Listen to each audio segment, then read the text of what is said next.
Part 1. You will hear a woman phoning to ask about a summer cycling camp for her young son, who is called Charlie. First, you have some time to look at questions 1 to 5.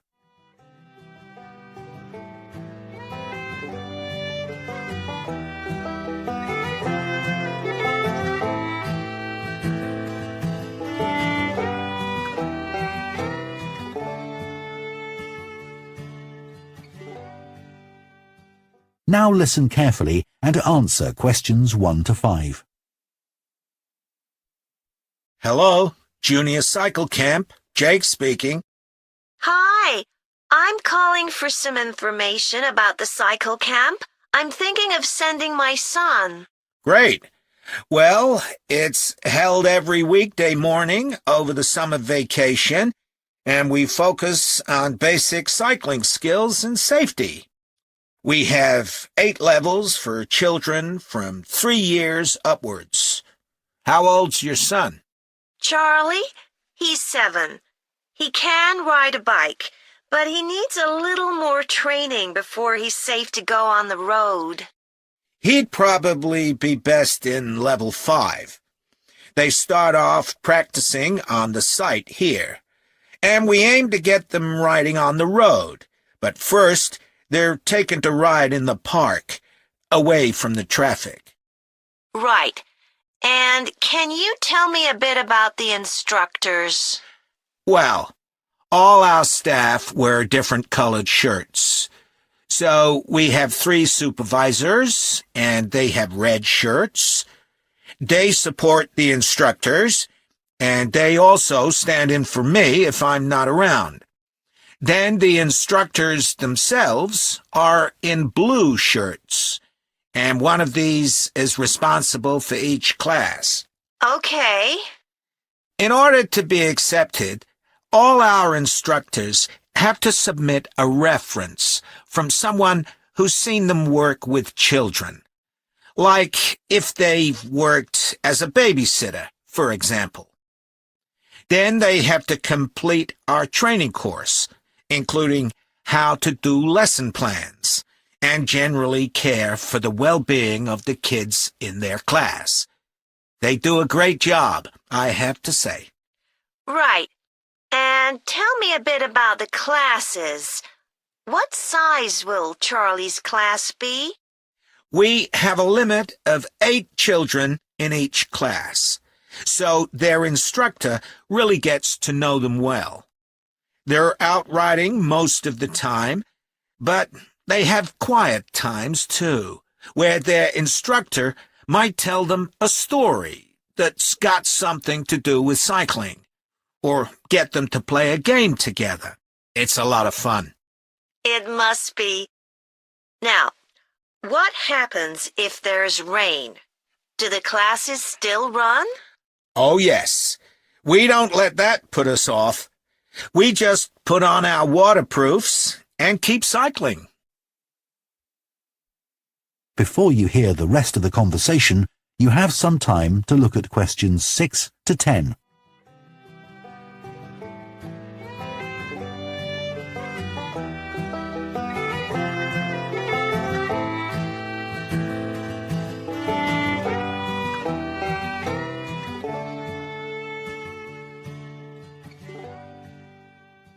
Now listen and answer questions 6 to 10. And is there anything special Charlie should bring along with him? Well, maybe some spare clothes, especially if the weather's not so good. And a snack for break time? How about a drink? No, we'll provide that. And make sure he has shoes, not sandals. Sure. And just at present, Charlie has to take medication every few hours, so I'll make sure he has that. Absolutely. Just give us details of when he has to take it, and we'll make sure he does. Thanks. Now, there are a few things you should know about day 1 of the camp. The classes normally start at 9:30 every morning, but on day 1, You should aim to get Charlie here by 9:20. The finishing time will be 12:30 as usual. We need the additional time because there are a few extra things to do. The most important is that we have a very careful check to make sure that every child's helmet fits properly. If it doesn't fit, we'll try to adjust it, or we'll find him another one. But he must wear it all the time he's on the bike. Of course. Then, after that, all the instructors will be waiting to meet their classes, and they'll meet up in the tent. You can't miss it, and each instructor will take their class away and get started. Okay, well, that all sounds good. Now, can you tell me how much the camp costs a week? $199. We've managed to keep the price more or less the same as last year. It was $190 then. But the places are filling up quite quickly. Right. Okay, well, I'd like to book for the... That is the end of Part 1. You now have half a minute to check your answers to Part 1.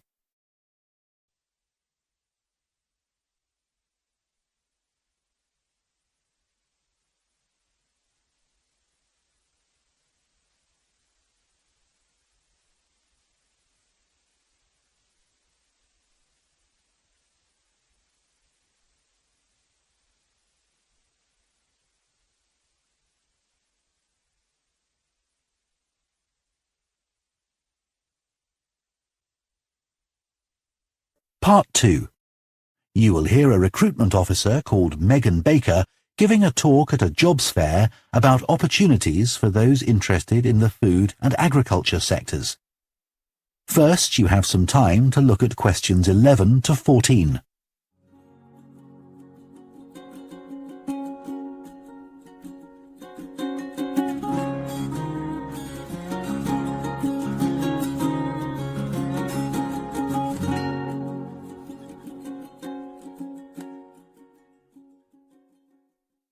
Now listen carefully and answer questions 11 to 14. Hello everyone, my name's Megan Baker and I'm a recruitment consultant at AVT Recruitment Specialists. Now, our company specialises in positions that involve working in the agriculture and horticulture sectors, so that's fresh food production, garden and park maintenance and so on. And these sectors do provide some very special career opportunities. For a start, they often offer opportunities for those who don't want to be stuck with a 40-hour week, but need to juggle work with other responsibilities, such as childcare. And this is very important for many of our recruits.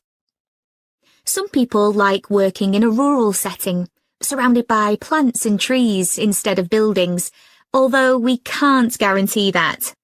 But there are certainly health benefits, especially in jobs where you're not sitting all day looking at a screen, a big plus for many people. Salaries can sometimes be good too, although there's a lot of variety here. And you may have the opportunity in some types of jobs for travel overseas, although that obviously depends on the job, and not everyone is keen to do it. Of course, working outdoors does have its challenges. It's fine in summer, but can be extremely unpleasant when it's cold and windy. You may need to be pretty fit for some jobs, though with modern technology, that's not as important as it once was. And standards of health and safety are much higher now than they used to be, so there are fewer work-related accidents. But if you like a lively city environment surrounded by lots of people, these jobs are probably not for you. They're often in pretty remote areas. And some people worry about finding a suitable place to live, but in our experience, this usually turns out fine. Before you hear the rest of the talk, you have some time to look at questions 15 to 20.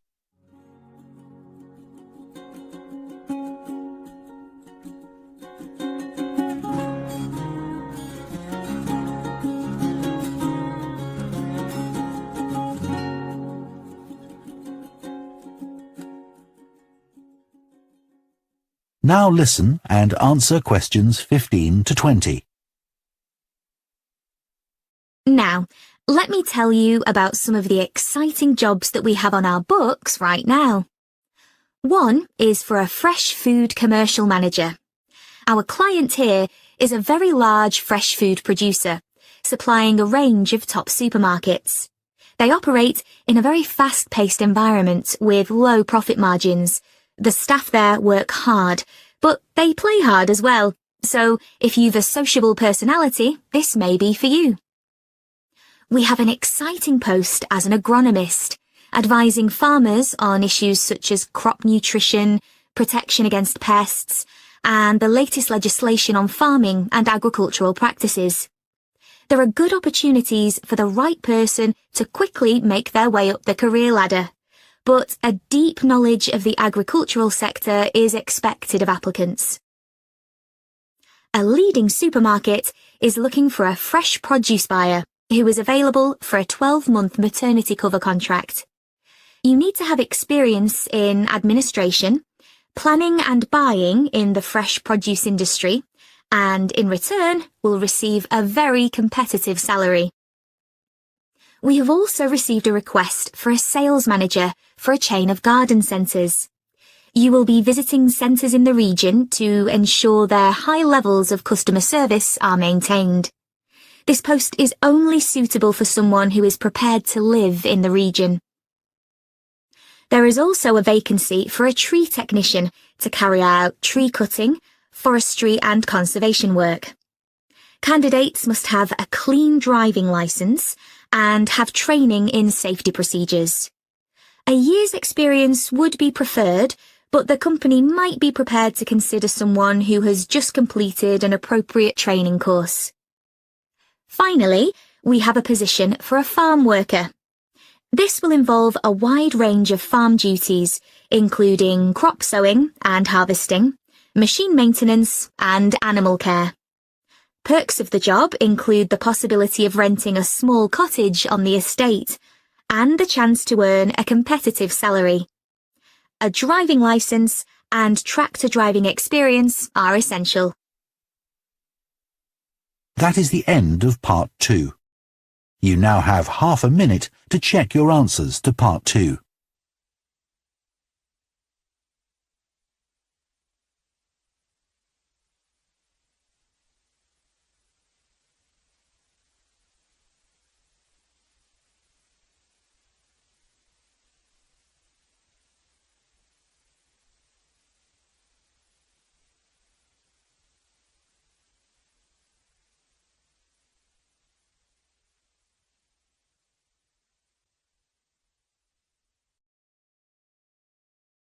Part 3.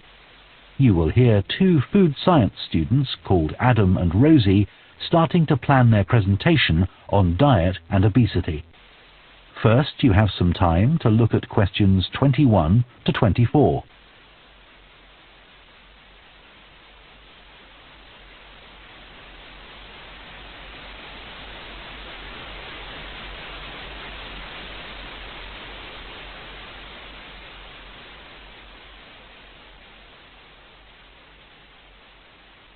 Now listen carefully and answer questions 21 to 24.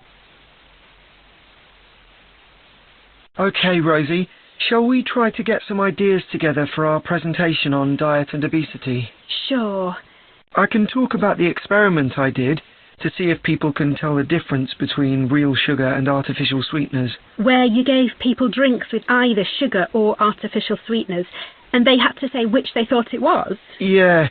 It took me ages to decide exactly how I'd organise it, especially how I could make sure that people didn't know which drink I was giving them. It was hard to keep track of it all, especially as I had so many people doing it. I had to make sure I kept a proper record of what each person had had. So, could most people tell the difference? Yeah, I hadn't thought that they would be able to, but most people could. Then there's that experiment I did, measuring the fat content of nuts, to see if the nutritional information given on the packet was accurate. The one where you ground up the nuts and mixed them with a chemical to absorb the fat? Yes. My results were a bit problematic. The fat content for that type of nut seemed much lower than it said on the package. But I reckon the package information was right. I think I should probably have ground up the nuts more than I did. It's possible that the scales for weighing the fat weren't accurate enough too. I'd really like to try the experiment again sometime. Before you hear the rest of the discussion, you have some time to look at questions 25 to 30.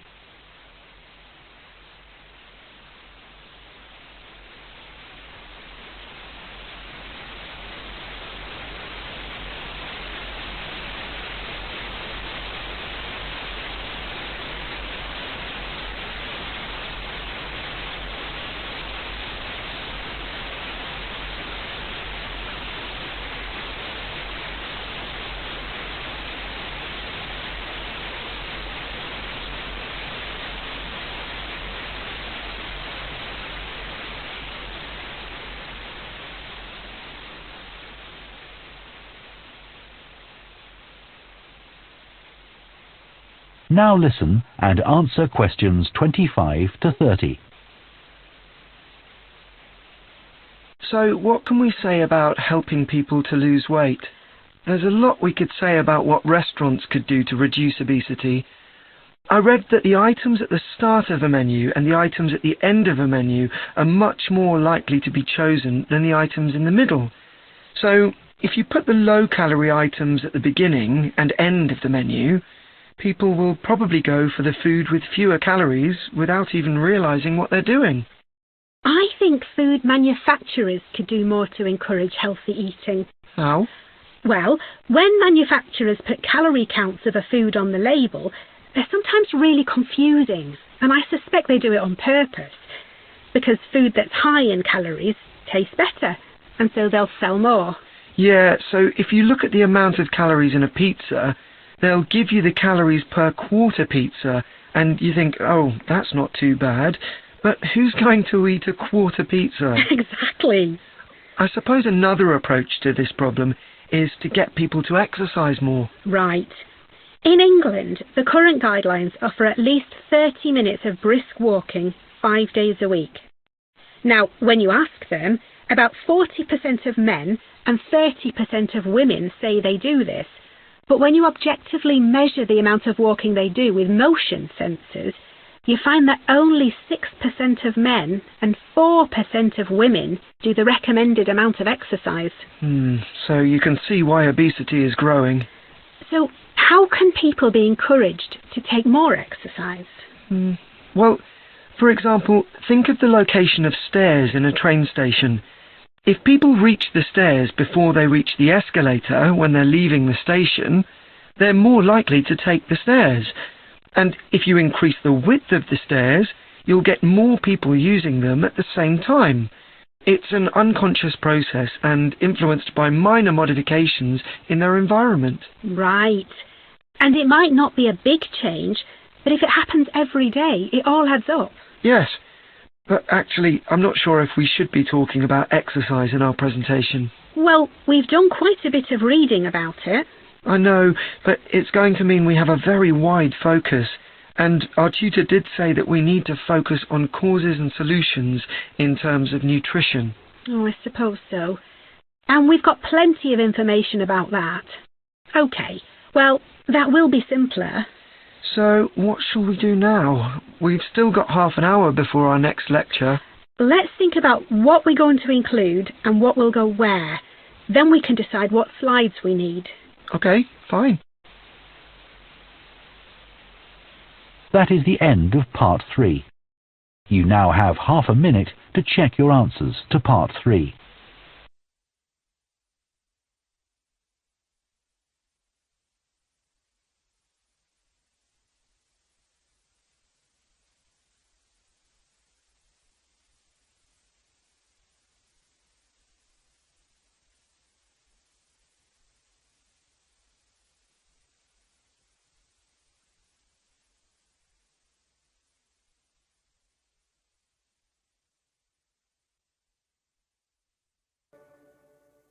Part 4. You will hear a lecturer on a fashion design course introducing the subject of hand knitting, which involves making things like woolen jumpers and scarves. First, you have some time to look at questions 31 to 40.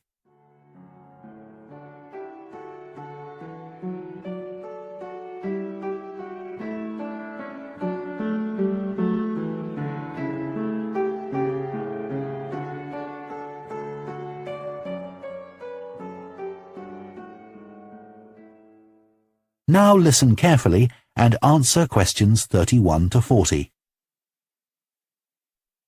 Good morning, everyone. So today we're going to look at an important creative activity, and that's hand knitting. Ancient knitted garments have been found in many different countries, showing that knitting is a global activity with a long history. When someone says the word knitting, we might well picture an elderly person, a grandmother perhaps, sitting by the fire knitting garments for themselves or other members of the family. It's a homely image, but one that may lead you to feel that knitting is an activity of the past. And indeed, during the previous decade, it was one of the skills that was predicted to vanish from everyday life. For although humans have sewn and knitted their own clothing for a very long time, many of these craft-based skills went into decline when industrial machines took over, mainly because they were no longer passed down from one generation to another. However, that's all changing, and interest in knitting classes in many countries is actually rising, as more and more people are seeking formal instruction in the skill. With that trend, we're also seeing an increase in the sales figures for knitting equipment. So, why do people want to be taught to knit at a time when a machine can readily do the job for them? The answer is that knitting, as a handicraft, has numerous benefits for those doing it. Let's consider what some of these might be. While many people knitted garments in the past because they couldn't afford to buy clothes, it's still true today that knitting can be helpful if you're experiencing economic hardship. If you have several children who all need warm winter clothes, knitting may save you a lot of money. And the results of knitting your own clothes can be very rewarding, even though the skills you need to get going are really quite basic, and the financial outlay is minimal. But the more significant benefits in today's world are to do with well-being. In a world where it's estimated that we spend up to 9 hours a day online, doing something with our hands that is craft-based makes us feel good. It releases us from the stress of a technological, fast-paced life. Now, let's look back a bit to early knitting activities.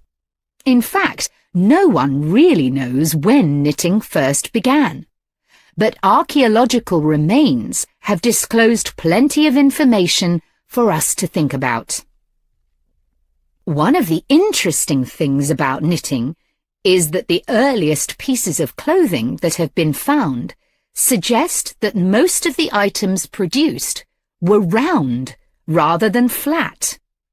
Discoveries from the 3rd and 4th centuries in Egypt show that things like socks and gloves that were needed to keep hands and feet warm were knitted in one piece using 4 or 5 needles. That's very different from most knitting patterns today, which only require 2.